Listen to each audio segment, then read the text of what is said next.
আজ জানাবো আপনাদের দেশ বিদেশ ও পশ্চিমবঙ্গের সব বাছাই করা সংবাদ। আপনি যদি চ্যানেলে নতুন হয়ে থাকেন এখনই চ্যানেলটি সাবস্ক্রাইব করুন। দেখে নিন আজকের সেরা সংবাদ। মমতা বন্দ্যোপাধ্যায়ের মনোনয়নপত্র জমা। মুখ্যমন্ত্রী মমতা বন্দ্যোপাধ্যায় আজ ভবানীপুর কেন্দ্রের প্রার্থী হিসাবে আলিপুর ট্রেজারি বিল্ডিংয়ে তার মনোনয়নপত্র জমা দিয়েছেন। 2026-এর বিধানসভা নির্বাচনে রণদামামা বাজার পর থেকে এই কেন্দ্রটি চর্চার কেন্দ্রবিন্দুতে রয়েছে। মনোনয়নপত্র জমা দেওয়ার সময় তৃণমূল কর্মী সমর্থকদের ভিড় ছিল চোখে পড়ার মতো। অভিষেক বন্দ্যোপাধ্যায়ের মালদা সফর। তৃণমূল সর্বভারতীয় সাধারণ সম্পাদক অভিষেক বন্দ্যোপাধ্যায় আজ মালদহে এক বিশাল নির্বাচনী জনসভা ও রোড শো করেন। দলীয় প্রার্থীদের সমর্থনে প্রচার চালানোর সময় তিনি কেন্দ্রীয় বঞ্চনার বিরুদ্ধে সরব হন।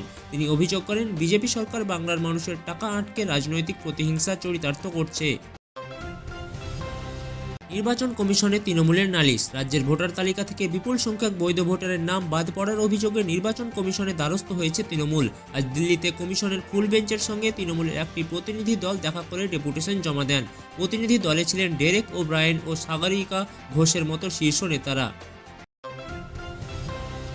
বাংলায় ঝড় বৃষ্টির সতর্কতা। আবহাওয়া দপ্তর জানিয়েছে, ঘূর্ণাবর্ত ও অক্ষরেখা বরাবর উত্তর ও দক্ষিণবঙ্গের জেলাগুলিতে ঝড় বৃষ্টি চলবে। আগামী শুক্রবার পর্যন্ত রাজ্যের বিভিন্ন জেলায় বিক্ষিপ্ত বজ্রবিদ্যুৎ সহ বৃষ্টির সম্ভাবনা রয়েছে। বিশেষ করে কালবৈশাখীর মতো পরিস্থিতির জন্য অরেঞ্জ অ্যালার্ট জারি করা হয়েছে কয়েক জায়গায়। বারুইপুরে রাজনৈতিক সংঘর্ষ। দক্ষিণ 24 পরগনার বারুইপুরে মনোনয়নপত্র জমাকে কেন্দ্র করে তৃণমূল ও বিজেপি সমর্থকদের মধ্যে দফায় দফায় সংঘর্ষ হয়েছে।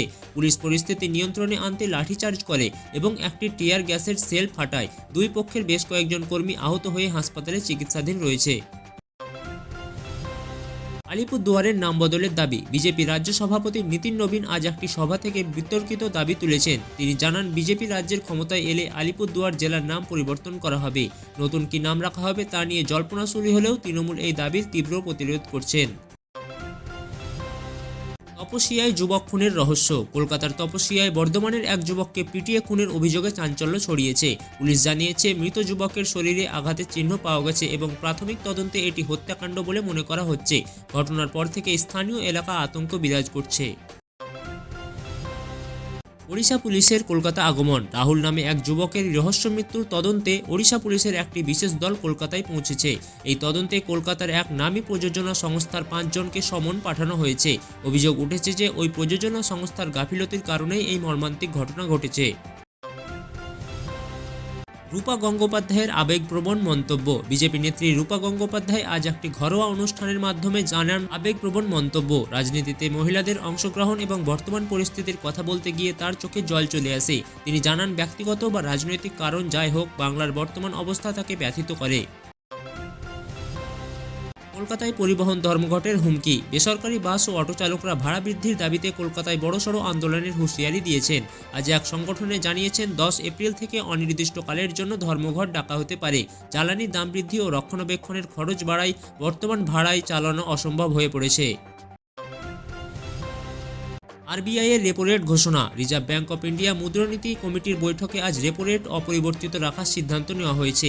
গভর্নর সঞ্জয় মালহোত্রা জানান, বর্তমানে রেপো রেট 5.25% বজায় থাকবে।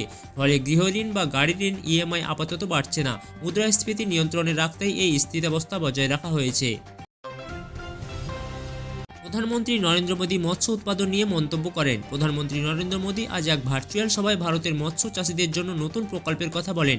তিনি বলেন, ভারত মৎস্য উৎপাদনে বিশ্বের শীর্ষস্থান দখলের পথে হাঁটছে। মাছে ভাতে বাঙালির ঐতিহ্যকে সম্মান জানিয়ে তিনি পশ্চিমবঙ্গের মৎস্যজীবীদের জন্য বিশেষ প্যাকেজ ঘোষণা করেন। ডোনাল্ড ট্রাম্পের কড়া হুঁশিয়ারি। আমেরিকার প্রাক্তন প্রেসিডেন্ট ডোনাল্ড ট্রাম্প আন্তর্জাতিক পরিস্থিতি নিয়ে ফের একবার মুখ খুলেছেন। তিনি হুরমুজ প্রণালী দিয়ে জ্বালানি সরবরাহ বন্ধের আশঙ্কায় ইরানকে কড়া হুঁশিয়ারি দিয়েছেন। ট্রাম্পের মতে, আমেরিকার স্বার্থে আঘাত আসলে তার ফল হবে ভয়াবহ।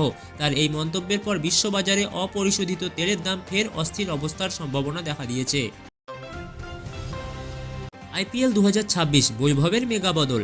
আইপিএলের মঞ্চে 2026-এর অন্যতম বড় চমক হতে চলেছে তরুণ তুর্কি বৈভব সূর্যবংশীর দলবদল। খবর রটেছে, রাজস্থান রয়্যালস ছেড়ে বৈভব মুম্বাই ইন্ডিয়ান্সে যোগ দিতে চলেছেন। ওয়াশিংটনের গ্রেপ্তারি ও লাইসেন্স বিতর্ক। ক্রিকেটার ডেভিড ওয়ার্নারকে নিয়ে নতুন বিতর্ক সৃষ্টি হয়েছে। মদ্যপ অবস্থায় গাড়ি চালানোর অভিযোগে তাকে আটক করার খবর পাওয়া গেছে। রিপোর্টে বলা হয়েছে তিনি শ্বাস পরীক্ষায় দুবার ব্যর্থ হয়েছেন, যার ফলে তার ড্রাইভিং লাইসেন্স বাতিল হতে পারে। এই ঘটনা ক্রিকেট বিশ্বে বড় শোরগোল ফেলেছে। ওয়ার্নার অবশ্য এখনও পর্যন্ত এই বিষয়ে কোনো সরকারি বিবৃতি দেননি। শুটিং বিশ্বকাপে ভারতের সাফল্য। শুটিং বিশ্বকাপে নজির গড়ে সোনা জিতলেন পলক এবং মুকেশ। অলিম্পিক পদক জয়ীদের পদর্যস্ত করে ভারত আজ পদক তালিকায় একটি এগিয়ে গেছে। ভারতের তরুণ শুটারদের এই সাফল্যের প্রশংসা করেছেন ক্রীড়ামন্ত্রী।